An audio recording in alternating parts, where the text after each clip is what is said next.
당신은 그런 사람을 본 적이 있나요? 단 한마디 말 없이도 방 안의 분위기를 바꾸는 사람. 그들은 소리치지 않고 애걸하지 않습니다. 그저 조용히 물러날 뿐인데 갑자기 모든 것이 달라집니다. 공기가 무거워지고 사람들의 눈빛이 흔들리며 그들의 부재가 마치 거대한 존재감처럼 공간을 채웁니다. 이건 단순한 행동이 아닙니다. 이건 힘입니다. 보이지 않는, 그러나 압도적인 힘. 당신도 이런 힘을 가질 수 있다면 어떨까요? 반응을 멈추고 침묵을 선택하고 의도적으로 사라진다면 세상은 당신을 어떻게 바라볼까요? 이 영상은 당신이 진짜 매력을 발산하는 법, 즉 안 보일 때 시작되는 힘에 대해 이야기합니다. 준비됐나요? 칼 융의 심리학을 바탕으로 지금 당신의 인생을 바꿀 첫걸음을 함께 내디뎌 봅시다. 침묵은 단순히 소리가 없는 상태가 아닙니다. 침묵은 에너지입니다. 칼 융은 이를 심리적 에너지라고 불렀죠. 우리가 감정을 쏟아내고 즉각 반응하고 늘 곁에 있을 때 우리는 이 에너지를 낭비합니다. 하지만 침묵을 선택하면 그 에너지는 당신 안에서 쌓입니다. 마치 폭풍전이 고요처럼 그 침묵은 당신을 더 강하게 만듭니다. 당신이 말하지 않을 때 세상은 당신을 주목합니다. 왜일까요? 사람들은 당신의 반응에 익숙해져 있습니다. 당신이 화를 내거나 동의하거나 심지어 웃을 때 그들은 당신을 예측할 수 있다고 믿죠. 하지만 당신이 갑자기 그 예측을 깨고 침묵으로 물러나면 그들의 세계는 흔들립니다. 이건 단순한 심리 게임이 아닙니다. 이건 당신이 통제력을 되찾는 순간입니다. 예를 들어 친구가 당신에게 불평을 쏟아낸다고 해봅시다. 늘 그랬듯 당신은 위로하고 해결책을 제시하고 그들의 감정을 달래주죠. 하지만 어느 날 당신이 그냥 듣기만 하고 아무 말 없이 미소 짓거나 고개만 끄덕인다면 그들은 당황할 겁니다. 왜냐하면 당신의 반응이 그들의 감정적 안정의 일부였기 때문입니다. 당신이 물러나면 그들은 자신의 불안과 마주해야 합니다. 칼 융은 이를 투영의 일부로 보았습니다. 사람들은 자신의 불완전함을 다른 이에게 떠넘기죠. 당신이 늘 곁에 있으면 그들은 당신을 그들의 감정적 거울로 사용합니다. 하지만 당신이 사라지면 그 거울은 깨지고 그들은 자신의 진짜 모습을 보게 됩니다. 이 과정은 쉽지 않습니다. 우리는 어릴 때부터 늘 곁에 있어야 한다고 배웠습니다. 부모님, 친구, 심지어 사회는 우리에게 착한 사람은 항상 반응하고 도와주고 존재해야 한다고 가르쳤죠. 하지만 이건 함정입니다. 당신이 늘 보이면 사람들은 당신을 당연하게 여깁니다. 당신의 에너지는 소중한 자원입니다. 이를 아무렇게나 쓰면 당신은 지치고 공허해집니다. 침묵은 이 에너지를 보호하는 첫걸음입니다. 침묵은 당신이 내가 먼저라고 선언하는 방식입니다. 이는 이기적인 것이 아닙니다. 이는 당신의 존엄을 지키는 일입니다. 침묵의 힘은 단순히 다른 이를 당황하게 만드는 데 있지 않습니다. 진짜 힘은 당신이 자신을 다시 발견하는 데 있습니다. 반응하지 않을 때 당신은 관찰합니다. 그 관찰 속에서 당신은 자신의 패턴을 봅니다. 왜 특정 말에 화가 나는지, 왜 누군가의 비판에 무너지는지. 칼 융은 이런 순간을 자아의 깨달음으로 보았습니다. 침묵은 당신이 내면의 목소리를 들을 수 있는 공간을 만듭니다. 그 공간에서 당신은 더 강해지고 더 명확해집니다. 세상이 당신을 흔들 수 없게 됩니다. 이제 생각해보세요. 당신이 침묵을 선택한다면 누가 가장 불편해할까요? 누가 당신을 다시 끌어들이려 했을까요? 그들의 반응은 그들이 당신에게 얼마나 의존했는지를 보여줍니다. 그리고 더 중요한 건 그 침묵이 당신에게 얼마나 많은 자유를 줄 수 있는지입니다. 당신은 더 이상 그들의 감정적 꼭두각시가 아닙니다. 당신은 당신 자신입니다. 이 영상이 당신의 내면에 불꽃을 지폈다면 댓글에 나는 내 에너지를 선택한다 고 적어주세요. 당신의 목소리가 이 여정의 시작입니다. 그리고 이 영상을 끝까지 함께해요. 당신의 진짜 매력은 지금부터 시작됩니다. 당신은 언제 마지막으로 진짜 자신을 느꼈나요?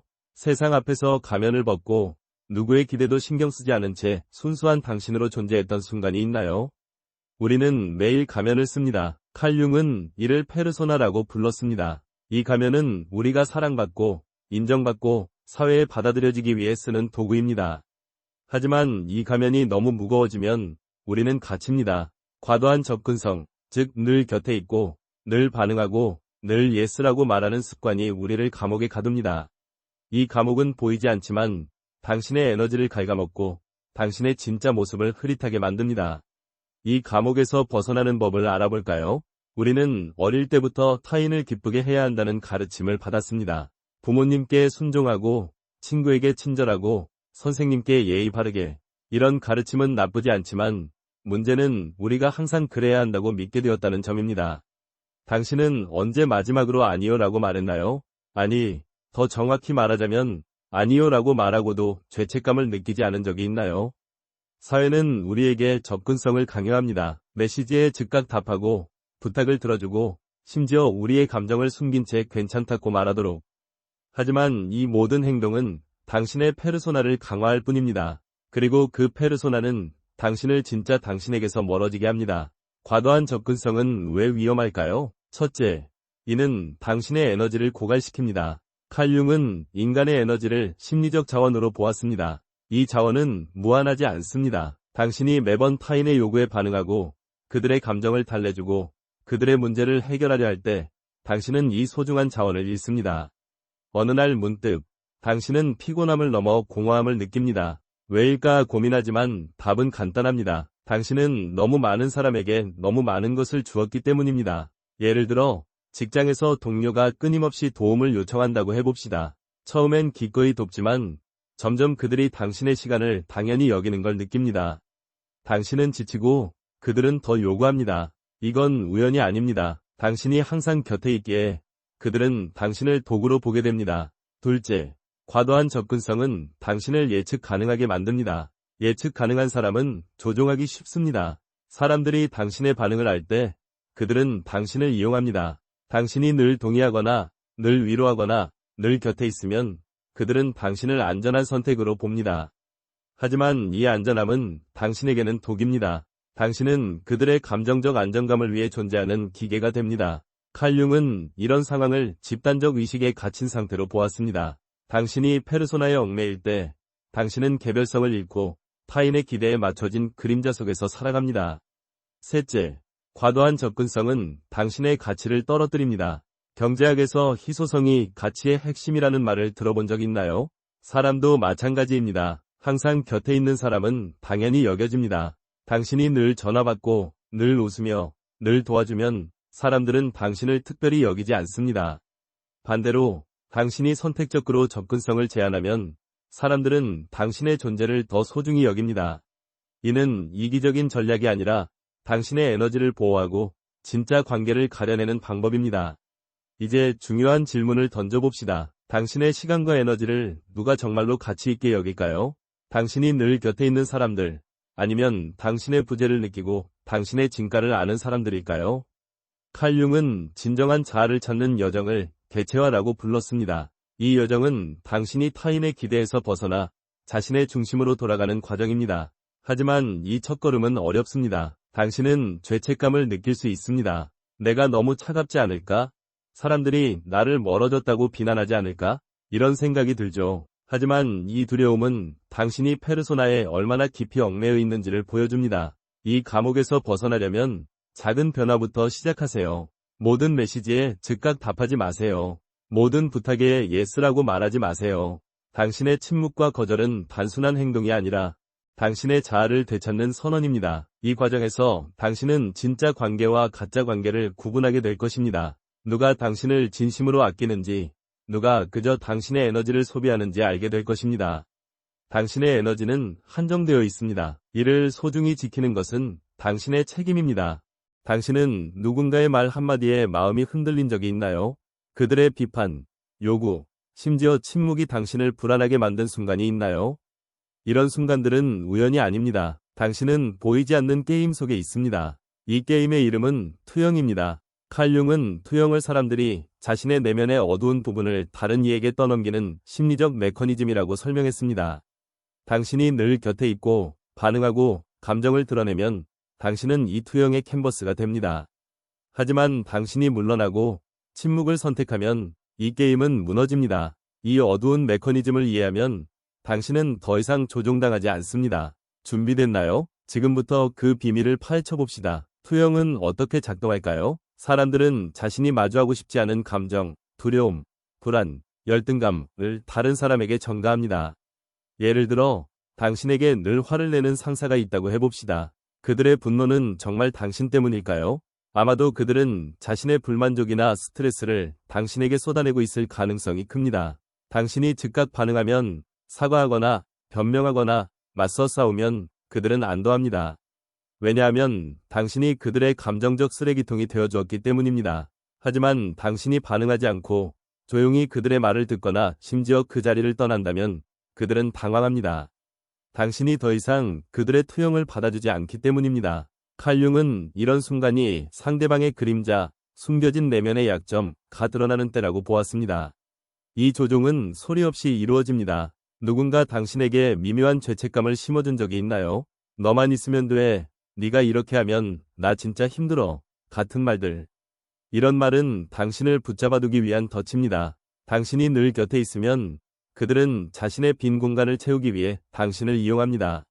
예를 들어 친구가 당신에게만 자신의 고민을 털어놓는다고 해봅시다. 처음엔 그들의 신뢰가 기쁘지만 시간이 지나면 당신은 그들의 감정적 무게에 짓눌립니다. 그들은 당신과 진짜 관계를 맺는 게 아니라 당신을 그들의 거울로 사용합니다. 당신이 그들의 불안을 반사해주길 기대하는 거죠. 칼융은 이를 심리적 투사라고 불렀습니다. 당신이 그들의 그림자를 받아주는 한 그들은 자신의 내면을 보지 않아도 됩니다. 왜 우리는 이런 투영에 쉽게 걸려들까요? 답은 두려움에 있습니다. 우리는 버림받거나 미움받거나 외로워질까 두려워합니다. 그래서 우리는 반응합니다. 사과하고 위로하고 문제를 해결하려 하죠. 하지만 이 반응은 당신을 더 깊은 함정으로 끌어들입니다. 당신이 늘 곁에 있으면 사람들은 당신을 진짜 당신으로 보지 않습니다. 그들은 당신에게서 원하는 이미지만 봅니다. 칼융은 이런 관계를 집단적 무의식의 일부로 보았습니다. 우리는 타인의 기대에 맞춰진 역할에 갇히고 우리의 개별성을 잃습니다. 하지만 여기서 희망이 있습니다. 당신이 침묵을 선택하면 이 투영의 사이클이 깨집니다. 당신이 반응하지 않으면 상대방은 더 이상 당신을 거울로 사용할 수 없습니다. 그들은 자신의 내면과 마주해야 합니다. 이 과정은 그들에게 불편합니다. 그래서 그들은 당신을 비난하거나 다시 끌어들이려 할 수 있습니다. 너 왜 이렇게 변했어? 너 너무 차가워졌어. 같은 말들이 쏟아질지 모릅니다. 하지만 이건 당신이 잘못했다는 뜻이 아닙니다. 이건 당신이 그들의 조종에서 벗어나기 시작했다는 증거입니다. 칼융은 이런 순간을 그림자 직면의 시작으로 보았습니다. 당신의 침묵은 그들에게 그들의 진짜 모습을 보게 만듭니다. 이 과정에서 당신은 중요한 깨달음을 얻습니다. 당신은 모든 사람의 감정을 책임질 필요가 없습니다. 당신의 에너지는 당신의 것입니다. 이를 지키는 것은 당신의 권리입니다. 당신이 물러나고 반응을 멈추면 당신은 진짜 관계를 가려낼 수 있습니다. 누가 당신을 진심으로 존중하는지, 누가 그저 당신의 에너지를 소비하는지 보게 됩니다. 이건 단순한 거절이 아니라 당신의 자아를 보호하는 행위입니다. 당신이 투영의 캔버스가 되기를 거부할 때 당신은 더 강해집니다. 당신은 더 이상 그들의 그림자에 휘둘리지 않습니다. 당신은 혼자만의 시간을 진정으로 즐긴 적이 있나요? 아무도 기대하지 않고 아무도 요구하지 않는 순간, 오직 당신만을 위한 고요 속에서 자신을 만난 적이 있나요? 이 고요는 단순한 휴식이 아닙니다. 이건 재탄생입니다. 칼융은 이를 개체화라고 불렀습니다. 개체화는 당신이 세상의 소음에서 벗어나 진짜 당신으로 거듭나는 여정입니다. 이 여정은 침묵에서 시작됩니다. 당신이 반응을 멈추고 물러나고 자신에게로 돌아갈 때 당신은 새로운 힘을 발견합니다. 이 힘은 당신을 자유롭게 하고 당신의 매력을 빛나게 합니다. 지금 그 여정을 함께 마무리해 봅시다. 침묵은 처음엔 불편합니다. 당신이 누군가의 메시지에 답하지 않거나 부탁을 거절하거나 감정을 숨기지 않고 물러날 때 내면에서 목소리가 울립니다. 내가 너무 냉정하지 않을까? 사람들이 나를 멀어졌다고 생각하면 어쩌지? 이 불안은 당신이 오랫동안 타인의 기대에 얽매여 있었다는 증거입니다. 하지만 이 불편함을 견디면 놀라운 일이 일어납니다. 침묵은 당신을 치유합니다. 그 고요 속에서 혼란이 사라지고 불안이 잦아들며 당신은 점점 더 명확해집니다. 칼융은 이런 침묵을 내면의 성소라고 보았습니다. 이곳에서 당신은 세상의 판단이 아니라 당신의 진짜 목소리를 듣습니다. 이 고요는 단순히 휴식을 주지 않습니다.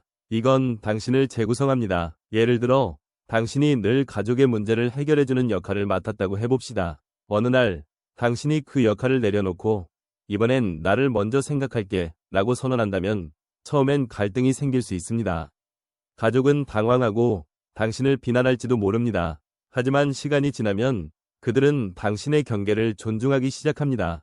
더 중요한 건 당신이 자신을 존중하기 시작한다는 점입니다. 이 과정에서 당신은 강한 고독을 만납니다. 이 고독은 외로움이 아닙니다. 이건 당신이 더 이상 타인의 승인에 의존하지 않는 완전한 존재감입니다. 칼 융은 개체화가 집단에서 분리되는 과정이라고 설명했습니다. 당신이 모두를 위해 존재하는 대신 자신을 위해 존재할 때 당신은 진짜 당신이 됩니다. 이 여정은 쉽지 않습니다. 사람들은 당신의 변화를 이해하지 못할 수 있습니다. 너 왜 이렇게 달라졌어? 너무 이기적이지 않아? 같은 말들이 날아올지 모릅니다. 하지만 이 비난은 그들의 불편함을 드러낼 뿐입니다. 그들은 당신이 그들의 감정적 안정감을 위해 존재하길 바랐습니다. 당신이 그 역할을 거부하면 그들은 자신의 빈 공간과 마주해야 합니다. 이건 당신의 잘못이 아닙니다. 이건 당신이 자유로워지고 있다는 증거입니다. 이 자유에는 대가가 따릅니다. 당신은 일부 사람들을 잃을 수 있습니다.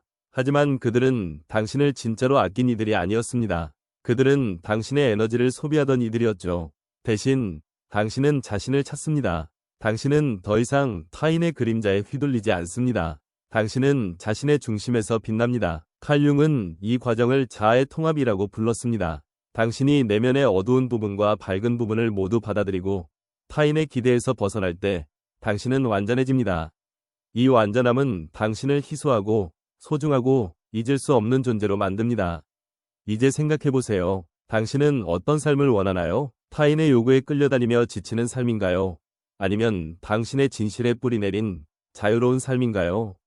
침묵은 이 삶으로 가는 문입니다. 그 문을 열 때 당신은 단순히 보이지 않는 것이 아니라 오히려 더 강렬히 빛납니다. 당신의 부재는 당신의 존재감을 증폭시킵니다. 당신은 더 이상 누구의 거울이 아닙니다. 당신은 당신 자신입니다. 이 영상이 당신의 내면의 불씨를 지폈다면 댓글에 나는 나를 선택한다 고 적어주세요.